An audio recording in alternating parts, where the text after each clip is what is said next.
Well, on the football field, he was one of the most fearless and powerful running backs in the game. From Ohio State to the NFL, he set records and broke boundaries. And these days, he's hitting a high note instead of helmets, playing the role of Billy Flynn in the musical Chicago. Please welcome Eddie George. Good morning, Eddie.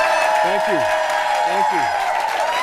This is so cool because for you, it's like, you oftentimes in school, kids will choose. Are you going to do sports? Or are you going to do theater? Your mom exposed you to theater at an early age. Yeah, my mom exposed me to theater when I was about 11, 12, somewhere around there. You weren't so happy about it, though, were you? No. She took me every Saturday morning. She took me down to North Philadelphia, to Freedom Theater. And my sister and I hate it. I hated going. Why did you hate it so much? Because I had to wear these leotards. Oh! And I mean, they're cool and all that, but... Well, you traded in the leotards for tights at one point. Yeah, because, it's kind of the same. Football pants. Yeah, I wanted to put on the pads. You call them football pants. I call them tights. You call them tights? Yeah.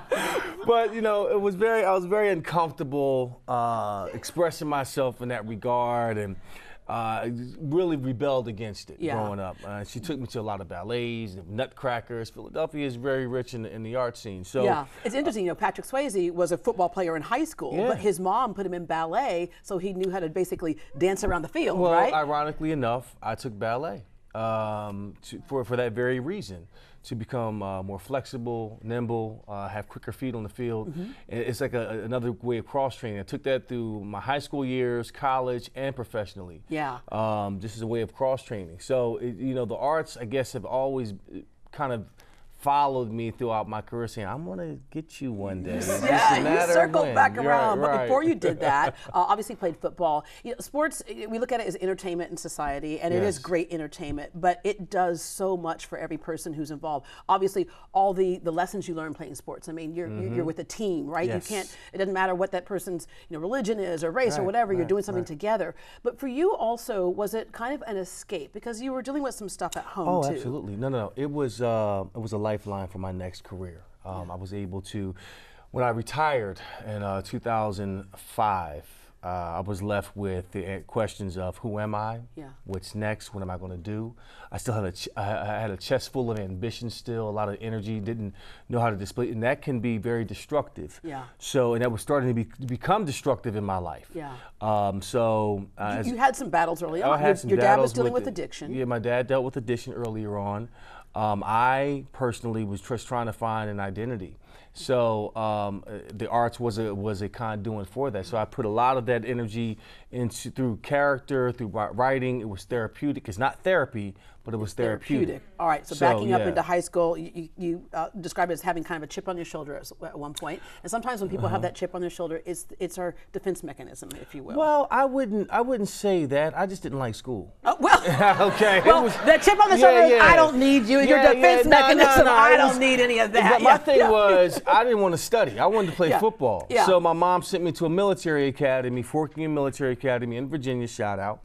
And gave you a little structure. Gave me some structure, but it showed me what I can do in life. I just have to be a football player. I can get into academics. I can be a Renaissance man, totally. So I was seeing a different side of young men that I could achieve excellence on all levels. Yeah, but there are a lot of kids who say, I just want to, but they're not going to make the NFL. So when that doesn't happen. Here's the thing. I can't stand when people say, well, here are the statistics. You're not going to make it to the NFL because only...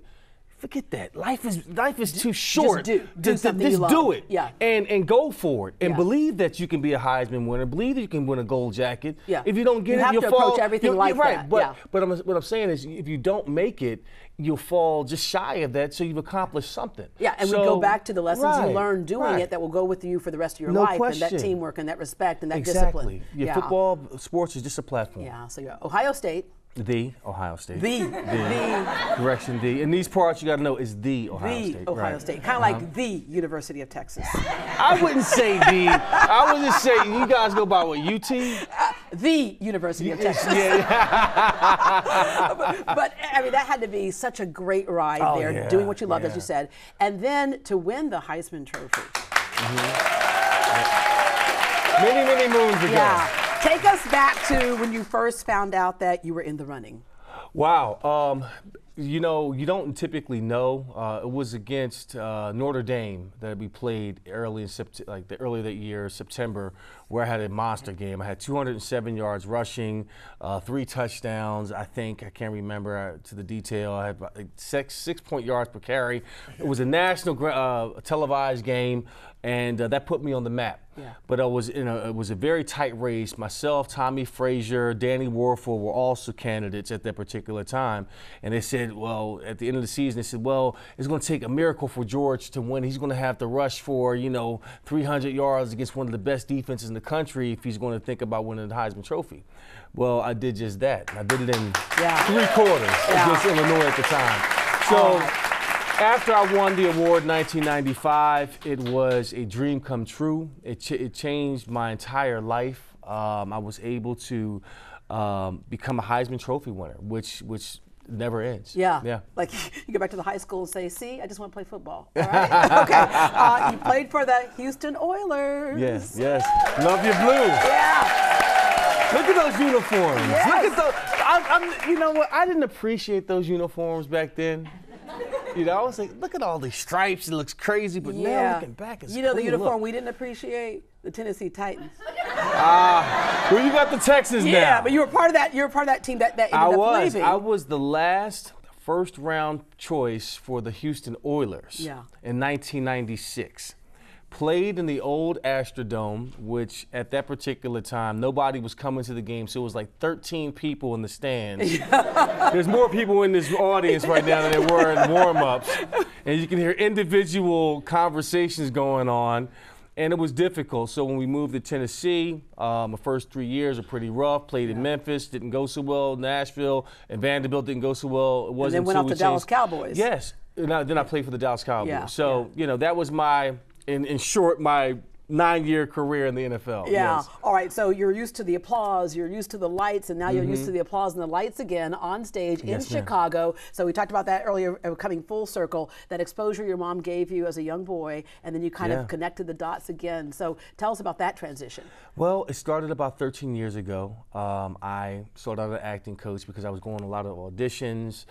They weren't going so well. I sucked at acting. I really was really bad. But the good thing is you were kind of used to losing every now and then. Right? Every now and then you lose a game, right? And as a result of my acting lessons, she made me take singing lessons. And I'm like, woman, I'm not going. She was an Italian lady. God bless her soul. She's not here with us anymore.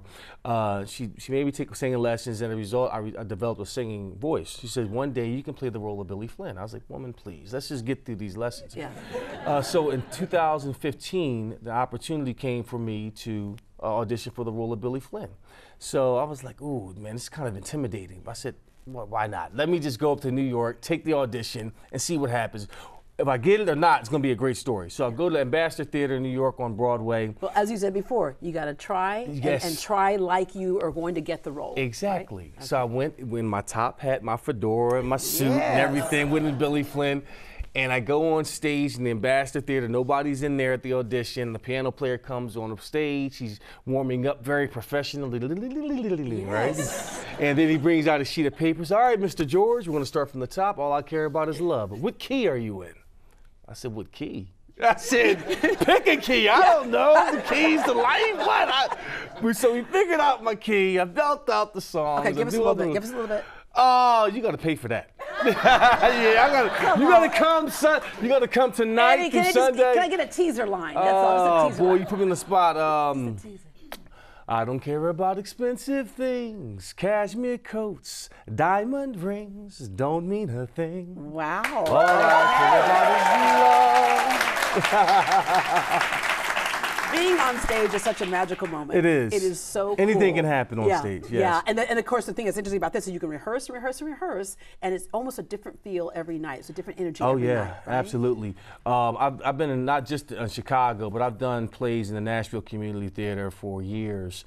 Top Dog, Underdog. I just did a 2-man play, Top Dog, Underdog, Othello, Julius Caesar, Raising the Sun, and every night is something different. I mean, it's, like for instance, there was one show I did called The Whipping Man, and I come on stage and I hear the scratching on the floor. I'm like, are there rats in here? What is going on?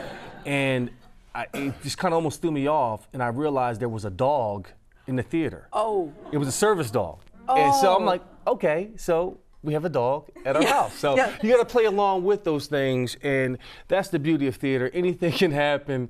It's magical. You got to think in the spot. You got to be in the moment. You have to trust not only yourself, but the castmates have to trust you that you're going to get the job done and keep the story going back to forward. the whole thing of teamwork again. Absolutely. Right? Like you just put me on the spot. Now I want to hear you sing another song. If you get bored later, come on, baby, we're gonna paint the town and all that